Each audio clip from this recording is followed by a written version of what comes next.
ದಾಂಡೇಲಿ ನಗರದ ಅಂಬೇವಾಡಿಯಲ್ಲಿರುವ ತಾಲೂಕು ಆಡಳಿತ ಸೌಧದ ಸಭಾಂಗಣದಲ್ಲಿ ಗ್ಯಾರಂಟಿ ಯೋಜನಾ ಅನುಷ್ಠಾನ ಸಮಿತಿ ಸಭೆ. ಸರ್ಕಾರದ 5 ಗ್ಯಾರಂಟಿ ಯೋಜನೆಗಳನ್ನು 100% ಅನುಷ್ಠಾನ ಮಾಡುವ ಹಿನ್ನೆಲೆಯಲ್ಲಿ ತಾಲೂಕಿಗೊಂದು ಸಮಿತಿಯನ್ನು ನೇಮಕ ಮಾಡಲಾಗಿದ್ದು, ಸಮಿತಿಗೆ ಅಧ್ಯಕ್ಷರು ಸೇರಿದಂತೆ 15 ಮಂದಿ ಸದಸ್ಯರ ಈ ತಂಡ ತಾಲೂಕಿನಲ್ಲಿ ಗ್ಯಾರಂಟಿ ಯೋಜನೆಗಳಿಂದ ವಂಚಿತರಾದ ಅರ್ಹ ಜನತೆಗೆ ಮತ್ತು ಯೋಜನೆಯಲ್ಲಿ ಅವಕಾಶ ಕಲ್ಪಿಸುವ ನಿಟ್ಟಿನಲ್ಲಿ ಕಾರ್ಯನಿರ್ವಹಣೆಯನ್ನು ಮಾಡಲಿದೆ ಎಂದು ದಾಂಡೇಲಿ ತಾಲೂಕು ಗ್ಯಾರಂಟಿ ಯೋಜನಾ ಅನುಷ್ಠಾನ ಸಮಿತಿಯ ಅಧ್ಯಕ್ಷರಾದ ರಿಯಾಜ್ ಬಾಬು ಸೈಯದ್ ಅವರು ತಿಳಿಸಿದರು.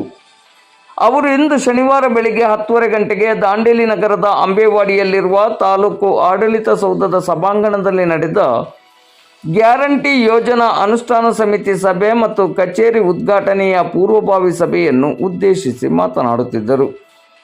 ದಾಂಡೇಲಿ ತಾಲೂಕು ವ್ಯಾಪ್ತಿಯಲ್ಲಿ ರಾಜ್ಯ ಸರ್ಕಾರದ ಮಹತ್ವಾಕಾಂಕ್ಷಿ ಗ್ಯಾರಂಟಿ ಯೋಜನೆಗಳಲ್ಲಿ ವಿವಿಧ ಯೋಜನೆಗಳ ಲಾಭ ಪಡೆದುಕೊಂಡವರ ಬಗ್ಗೆ ಹಾಗೂ ಯೋಜನೆಗಳಿಗೆ ಅರ್ಜಿ ಸಲ್ಲಿಸಿ ಬಾಕಿ ಉಳಿದವರು ಮತ್ತು ಈ ಯೋಜನೆಗಳಿಗೆ ಸರ್ಕಾರ ಬಳಕೆ ಮಾಡಿದ ಹಣದ ವಿವರವನ್ನು ಸ್ಪಷ್ಟವಾಗಿ ನೀಡುವಂತೆ ಅಧಿಕಾರಿಗಳಿಗೆ ಸೂಚಿಸಿದರು.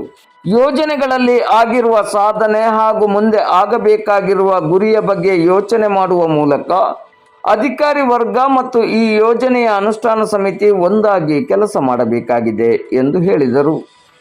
ಸಾರಿಗೆ ಬಸ್ ಸಮಸ್ಯೆಯ ಕುರಿತಂತೆ ಮಾತನಾಡಿದ ಅವರು, ಸಾರಿಗೆ ಬಸ್ ಸಂಚಾರದ ಸಮಸ್ಯೆಯನ್ನು ಕೂಡಲೇ ಬಗೆಹರಿಸುವಂತೆ ಸಭೆಯಲ್ಲಿದ್ದ ಸಾರಿಗೆ ಸಂಸ್ಥೆಯ ಅಧಿಕಾರಿಗಳಿಗೆ ಸೂಚನೆಯನ್ನು ನೀಡಿದರು.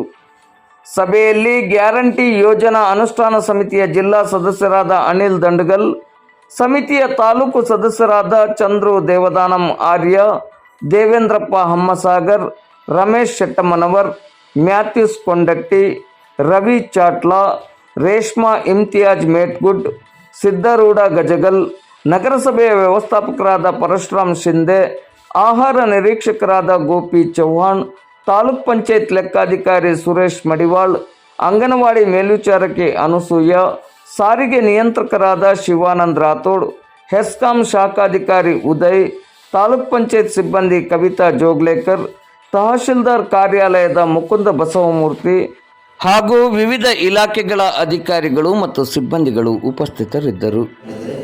ಜನರಿಗೆ ಒಂದು ಯಾವುದೋ ದೂರಿದ್ದರೆ ಅಥವಾ ದೂರನ್ನು ಸ್ವೀಕರಿಸುವಂಥ ಒಂದು ಕೇಂದ್ರ ಆಗ್ತೈತಿ. ಅದನ್ನು ನಾವು ಸಮಸ್ಯೆ ಬಗೆಹರಿಸ್ಬೋದು. ಅವ್ರು ದೂರನ್ನು ತಗೊಂಡು